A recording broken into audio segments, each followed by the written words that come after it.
Comme les conservateurs se dirigent vers une majorité inattendue, David Cameron va devenir de nouveau le Premier ministre du Royaume-Uni. Ce qui l'a aidé, c'est le glissement de terrain des nationalistes en Écosse au détriment du Parti travailliste. Je suis Sinead McLaughlin et pour apprendre plus, ne manquez pas la dernière revue de presse de la semaine de négociation. Vers 10h30 GMT, les conservateurs ont reçu 326 sièges, ce qui suffit pour avoir une majorité absolue. Les élections générales du Royaume-Uni semblent indiquer que les conservateurs avaient défié les sondages d'opinion pour vaincre facilement le Parti travailliste de Ed Miliband. Après la déclaration de la majorité des sièges, on a vu une image claire des gains des conservateurs, des pertes du Parti travailliste et de l'effondrement quasi total des libéraux-démocrates qui n'ont reçu que 8 sièges. Nick Clegg a démissionné en tant que leader des libéraux-démocrates. Ed Miliband a démissionné en tant que leader du Parti travailliste et le chef de UKIP, Nigel Farage, les a suivis.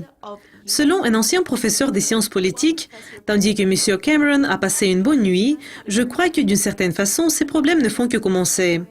C'est une majorité très serrée, ce qui signifie qu'il devra faire des promesses aux gens et faire des choses pour les gens pour les garder à bord de l'Europe. UK Independence Party, qui est contre l'Union européenne, n'a pas réussi à faire sa percée prévue et avait seulement un siège à 9h30 à Londres. Le SNP, dirigé par Nicola Sturgeon, est passé de 6 à 56 sièges sur les 59 sièges en Écosse, ayant éliminé tous les 41 législateurs sauf un du Parti travailliste et ayant éradiqué la domination de demi-siècle du parti au nord de la frontière.